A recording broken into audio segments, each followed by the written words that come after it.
নমস্কাৰ বন্ধু বান্ধৱীসকল আসাম এটিপকা চেনেলটোলৈ আপোনালোক সকলোকে স্বাগতম জনাইছোঁ। আজি আমি Assam recruitment ADRE 2.0 grade 3rd এক্সামৰ যিটো হাই ছেকেণ্ডেৰী লেভেলৰ এক্সাম হৈছিলে কুৱেশ্যন পেপাৰখন আমি এনালাইচিছ কৰিবলৈ গৈছোঁ। আজি 15/09/2024 তাৰিখে 10:30 পৰা 1:30 লৈ যি কুৱেশ্যন হৈছিলে এক্সাম হৈছিলে সেই এক্সামৰ আমি আজি কুৱেশ্যনখিনি ডিছকাছ কৰিবলৈ বিচাৰিছোঁ। আমাৰ কেইজনমান সতীৰ্থবৃন্দই মোক মেছেজত দিছিলে তেওঁলোকে, গতিকে তেওঁলোকৰ পৰা পোৱা কুৱেশ্যনৰ ভিত্তিতহে আমি আজি এই পেপাৰখন এনালাইচিছ কৰিম। গতিকে আৰু সদাশয় ব্যক্তিসকলে যদি আৰু বেছি কুৱেশ্যন মোক মেছেজত দিব পাৰে, গতিকে তেওঁলোকৰ প্ৰশ্নসমূহ পৰৱৰ্তী সময়ত আলোচনা কৰা হ'ব। আজি যিকেইটা পাইছোঁ আমি আলোচনা কৰোঁ, বলক তেন্তে আৰম্ভ কৰি দিওঁ। আমি প্ৰথম প্ৰশ্নটো ইংৰাজী বিষয়ৰ পৰা লৈছোঁ। আমাৰ সতীৰ্থবৃন্দৰ পৰা পোৱা তথ্যৰ ভিত্তিত which of the following punctuation marks is called hyphen. ইয়াতে আপোনালোক সকলোৱে জানে একেবাৰে ভেৰি ইজি কুৱেশ্যন দিছে এইটো, যিহেতু ইয়াৰ হাইফেন ক'ত আছে আমি এই 4টা অপশ্যনৰ পৰা বিচাৰি উলিয়াব লাগে। গতিকে এইটো তেনে সহজ হয়। আমাৰ সতীৰ্থবৃন্দসকলে তেওঁলোকৰ মনৰ পৰা তেওঁলোকে মনত ৰাখি আহিছিলে, গতিকে তেওঁলোকে মেছেজত লিখি দিছে। গতিকে এই অপশ্যন কেইটা হয়তো কেতিয়াবা অলপ কাৰোবাৰ ক্ষেত্ৰত অলপ বেলেগ হ'ব পাৰে, কিন্তু তথাপিতো আমি ইয়াৰ অপশ্যন হাইফেন বুলি উত্তৰটো জানো। নেক্সট কুৱেশ্যনটো হৈছে which of the opposite of the sorrow. Sorrow opposite শব্দটো কি? Joy, happy, love, beauty. ইয়াতে আমি জানিম যে ইয়াত আচলতে চৰোৰ অপজিট শব্দটো বিচাৰিছে আমাক। চৰোৰ অপজিট শব্দটো আমাক কি? আমি জানো যে জয়। যে চৰো মানে হৈছে ইয়াৰ অপজিট শব্দ যিহেতু লাগে, দুখী থাকিলে জয়ফুল, ৰিজইচ বুলিও আমি ইয়াক লিখিব পাৰোঁ জয়টোক। চ' আনচাৰটো হৈছে জয়, ইয়াক আমি ৰিজইচ বুলিও লিখিব পাৰোঁ। Next question, choose the correct option is your brother does to the gym. এই প্ৰশ্নটোৰ আমাক সতীৰ্থবৃন্দই প্ৰশ্নটোহে দিলে, ইয়াৰ অপশ্যনসমূহ দিব নোৱাৰিলে। গতিকে আমি ক্ষমাপ্ৰাৰ্থী যে আপোনালোকক এই প্ৰশ্নটোৰ উত্তৰটো আমি দিব নোৱাৰিলোঁ। গতিকে যিসকল ব্যক্তিয়ে এই প্ৰশ্নটোৰ অপশ্যনসমূহ জানে আমাক কমেণ্টত জনালে আমি এই প্ৰশ্নটোৰ পৰৱৰ্তী সময়ত উত্তৰসমূহ দিব পাৰিম। নেক্সট কুৱেশ্যন হৈছে which pronoun is used non living thing. তলৰ অপশ্যনকেইটা দিয়া আছে আই, উই, আছ, ইট। এই কেইটা প্ৰনাউন্সিয়েশ্যনৰ ভিতৰত কোনটোৱে নন লিভিং থিঙক বুজাইছে? গতিকে আমি আইটো এজন মানুহে ক'ব পাৰে, উই মানুহক দেখুৱাব পাৰে বা বুজাব পৰা যায়, আছটো মানুহক দেখুৱাব পৰা বা বুজাব পৰা যায় বা প্ৰাণীক বুজোৱা হয়। গতিকে ইয়াতে অপশ্যন ডিটো আমি চুজ কৰিব লাগিব। এইটো হৈছে নন লিভিং থিং, যিহেতু বাকী তিনিটা লিভিং থিং হয়। গতিকে আনচাৰ হৈছে ইট। নেক্সট কুৱেশ্যনটো হৈছে আইডেণ্টিফাই দ্য কাৰেক্ট স্পেল্ট। যে কাৰেক্ট স্পেলটো আমি আইডেণ্টিফাই কৰিব লাগে। মাংকি আছে, মনিকিয়াৰ আছে, মেট্ৰেছ আছে, মলটেন আছে।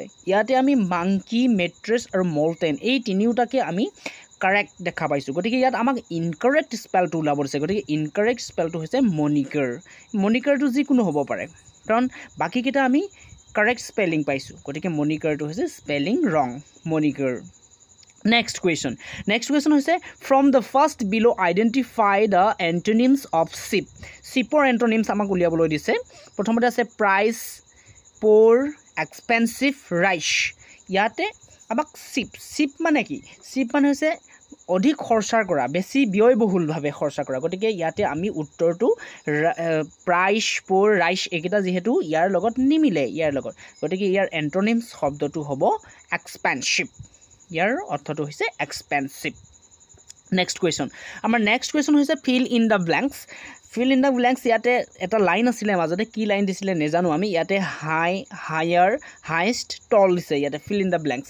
গতিকে ইয়াৰ অপশ্যনকেইটা পালোঁ। নেক্সট মাজৰ কুৱেশ্যনৰ যিখিনি লাইন আছিলে সেইখিনি আমি নেপালোঁ, আমাক সতীৰ্থবৃন্দই দিব নোৱাৰিলে। গতিকে আপোনালোকে যদি ইয়াৰ মাজৰ লাইনটো দিব পাৰে তেতিয়াহ'লে আমি ইয়াৰ উত্তৰটো দিব পাৰিম। সতীৰ্থবৃন্দই কোৱা মতে ইয়াৰ উত্তৰটো তেওঁ হায়াৰ বুলি লিখিছে, গতিকে বি অপশ্যনত আছে হায়াৰ। আমাৰ নেক্সট কুৱেশ্যন হৈছে what is the meant by to get the green signal. To get the green ছিগনেলৰ ইয়াৰ মিনিংটো কি বুজাব? ইয়াত আছে to stop others, to go' away, to get permission, to get the keys of a car. ইয়াতে আছে, অফ কৰি ল'ব আপোনালোকে। যে এই প্ৰশ্নটো কৈছে টু গেট দ্য গ্ৰীণ ছিগনেলৰ আচল অৰ্থটো কি? ইয়াৰ অৰ্থটো হৈছে to get the permission. Next কুৱেশ্যনটো হৈছে উত্তৰ পূব ভাৰতৰ অৱস্থিত বৰাইল পৰ্বতমালা, শিৱালিক পৰ্বতমালা, সাতপুৰা পৰ্বতমালা আৰু হৈছে আৰৱলী পৰ্বতমালা। কোনটো পৰ্বতমালা আমাৰ উত্তৰ পূব ভাৰতত অৱস্থিত? এইটো আচলতে আমাৰ বৰাইল পৰ্বতমালাটো উত্তৰ পূব ভাৰতত অৱস্থিত। গতিকে আমাৰ অপশ্যন এ আছে ইয়াতে, অপশ্যন এ বৰাইল পৰ্বতমালা দিয়া আছে। গতিকে আপোনালোক সকলোৱে বৰাইল পৰ্বতমালাটো টিক কৰি ল'ব লাগিব। এতিয়া হৈছে আমাৰ নেক্সট কুৱেশ্যনটো হৈছে আমেৰিকা যুক্তৰাষ্ট্ৰৰ এখন দ্বীপৰাজ্যখন লাগে মাডাগাস্কাৰ, ফেলেনি আইলেণ্ড, হাৱাই, গ্ৰীণলেণ্ড। এতিয়া এই অপশ্যন কেইটাৰ পৰা আমাক আমেৰিকাৰ দ্বীপৰাজ্যখন লাগে। আমেৰিকাৰ ৰাজ্যটো বহুত আছে, কিন্তু ইয়াতে দ্বীপৰাজ্য আইচলেণ্ড ষ্টেট লাগে। গতিকে আইচলেণ্ড ষ্টেট হৈছে হাৱাই। ইয়াৰ উত্তৰটো হ'ব হাৱাই। কুৱেশ্যন নাম্বাৰ নেক্সট কুৱেশ্যন হৈছে মূল্য স্তৰৰ ক্ৰমাগত বৃদ্ধিক কি বুলি কোৱা হয়? আচলতে ইয়াৰ অপশ্যনসমূহ দিব নোৱাৰিলে, গতিকে আপোনালোকে অপশ্যনসমূহ মোক দি দিব। নেক্সট কুৱেশ্যন হৈছে শংকৰদেৱৰ বুঢ়ী আইতাকৰ নাম কি আছিল? একেবাৰে ইজি কুৱেশ্যন এটা দি দিছিলে। শংকৰদেৱৰ বুঢ়ী আইতাকৰ নাম সকলোৱে জানে, গতিকে শংকৰদেৱৰ বুঢ়ী আইতাকৰ নাম নকলেও চলিব, কিন্তু তথাপিতো কৈ দিছোঁ খেৰসুঁতী আছিলে শংকৰদেৱৰ বুঢ়ী আইতাকৰ নাম খেৰসুঁতী। আমাৰ নেক্সট কুৱেশ্যনটো হৈছে পদ্মশ্ৰী প্ৰাপ্ত ৰংবং তেৰাঙে লিখা গ্ৰন্থখনৰ নাম কি? তেওঁ লিখা গ্ৰন্থখনৰ নাম কি? মৃত্যুঞ্জয়, অসীমত যাৰ হেৰাল সীমা, ৰংমিলিৰ হাঁহি, মিৰিজীয়ৰী। আমাৰ ৰংবং তেৰাং ডাঙৰীয়াই তেখেতে লিখা পদ্মশ্ৰী তেওঁ যিহেতু লাভ কৰিছিলে, গতিকে তেখেতে লিখা আমাক গ্ৰন্থখনৰ নাম বিচাৰিছে। আমাৰ গ্ৰন্থখনৰ নাম হৈছে ইয়াৰ অপশ্যন চিটোত ৰংমিলিৰ হাঁহি। এইটো হৈছে ইয়াৰ উত্তৰ, ৰংমিলিৰ হাঁহি। আমাৰ নেক্সট কুৱেশ্যনটো হৈছে কাঞ্চীপুৰম শাৰী ক'ত নিৰ্মাণ কৰা হয়? কেৰেলা, তামিলনাডু, গুজৰাট, মহাৰাষ্ট্ৰ। কোনখন ৰাজ্যত কাঞ্চীপুৰম শাৰী নিৰ্মাণ কৰা হয়? আচলতে ইয়াতে সংস্কৃতম শব্দ এনেকুৱা ধৰণৰ শব্দ থাকিলে আমি সদায় কেৰেলা আৰু তামিলনাডুৰ ফালে যাব লাগে, দক্ষিণ ভাৰতীয় ফালে আমি যাব লাগে। গতিকে ইয়াতে আমি তামিলনাডু অপশ্যনটো চুজ কৰিম, বা কাঞ্চীপুৰম শাৰী তামিলনাডুতে নিৰ্মাণ কৰা হয়। ইয়াৰ উত্তৰ হৈছে তামিলনাডু। আমাৰ নেক্সট কুৱেশ্যনটো হৈছে ৰূপৰ ৰাসায়নিক সংকেত কি? AG, AU, SI, SU। ৰূপৰ ৰাসায়নিক সংকেতটো লাগে আচলতে আমাক। এনে আমি ৰূপটোতো ইংৰাজীত আমি চিলৱাৰ বুলি কওঁ, কিন্তু ইয়াৰ যিটো ৰাসায়নিক সংকেত, এই ৰাসায়নিক সংকেতটো আমাক লাগে। ৰূপৰ ৰাসায়নিক সংকেতটো হৈছে AG হ'ল ৰূপৰ ৰাসায়নিক সংকেত। আমাৰ নেক্সট কুৱেশ্যন হৈছে তলৰ কোনটো সশস্ত্ৰ আৰক্ষীৰ কেন্দ্ৰীয় আৰক্ষী বাহিনী নহয়? কেন্দ্ৰীয় আৰক্ষী বুলি কৈছিলে আমাক, কেন্দ্ৰীয়টো লিখিব থাকি গ'ল বাৰু। যি নহওক BSF, CISF, SSB, CRPF। ইয়াতে আচলতে কেন্দ্ৰীয় সশস্ত্ৰ আৰক্ষী বাহিনী নহয় বুলি কৈছে। আচলতে কেন্দ্ৰীয় আৰক্ষী বাহিনী নহয় বুলি সোধা নাই, কেন্দ্ৰীয় সশস্ত্ৰ আৰক্ষী বাহিনী, অৰ্থাৎ অস্ত্ৰ শস্ত্ৰৰে সজ্জিত হৈ থকা আৰক্ষী বাহিনী কোনটো নহয়? এইটো হৈছে CISF, central industrial security force, তেওঁলোকে CISF এইটো।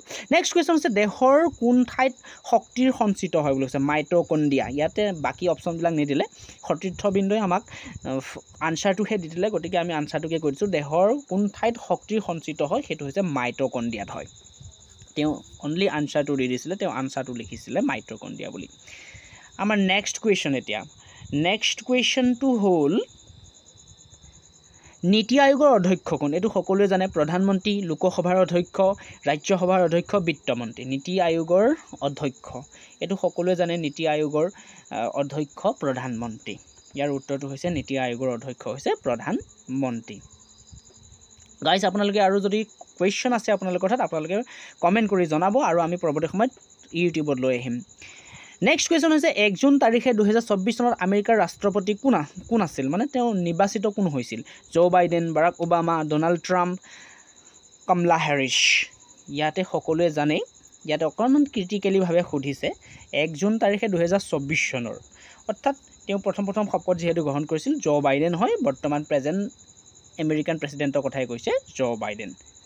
আমাৰ ভিডিঅ'টো শেষলৈকে চোৱাৰ বাবে সকলোকে স্বাগতম জনাইছোঁ, আৰু লগতে সকলোকে ধন্যবাদ জনাইছোঁ। আৰু যিসকল সদাশয় বৃন্দই কুৱেশ্যন তেওঁলোকৰ মনত আছে, তেওঁলোকৰ প্ৰশ্নসমূহ আমাক দিব পাৰে, কমেণ্টত জনাব পাৰে, আৰু তেওঁলোকৰ প্ৰশ্নসমূহ আমি পৰৱৰ্তী ভিডিঅ'সমূহত আমি লৈ আহিবলৈ চেষ্টা কৰিম, আৰু উত্তৰসহ। এতিয়া আমাৰ আচলতে আজি প্ৰশ্নসমূহ খুব ততাতৈয়াৰী কৰি বনাব লগা হৈছে, টাইপিঙত কিছুমান মিষ্টেক আছে, তাৰ বাবে আমি ক্ষমা বিচাৰিছোঁ আমাৰ আছাম এটিভকাট পৰিয়ালৰ তৰফৰ পৰা। আপোনালোকৰ মাজত যদি আৰু প্ৰশ্ন এনেকুৱা আছে, আপোনালোকে আমাক প্ৰশ্নসমূহ দিব পাৰে, আমি কমেণ্টত চাম, আৰু কমেণ্টৰ পৰা পঢ়ি আমি আপোনালোকৰ প্ৰশ্নসমূহ পৰৱৰ্তী সময়ত আকৌ পুনৰ ভিডিঅ' বনোৱাৰ চেষ্টা কৰিম। গতিকে আজিলৈ এৰিছোঁ। আছাম এটিভকাট চেনেলটোলৈ আপোনালোক সকলোকে পুনৰবাৰ ধন্যবাদ জনাইছোঁ আছাম এটিভকাট চেনেলৰ তৰফৰ পৰা, আৰু লগতে আপোনালোকে যদি ছাবস্ক্ৰাইব কৰি ল'লে ছাবস্ক্ৰাইব কৰি ল'ব, আৰু লগতে আনক শ্বেয়াৰ কৰি দিব। ধন্যবাদ, থেংক ইউ।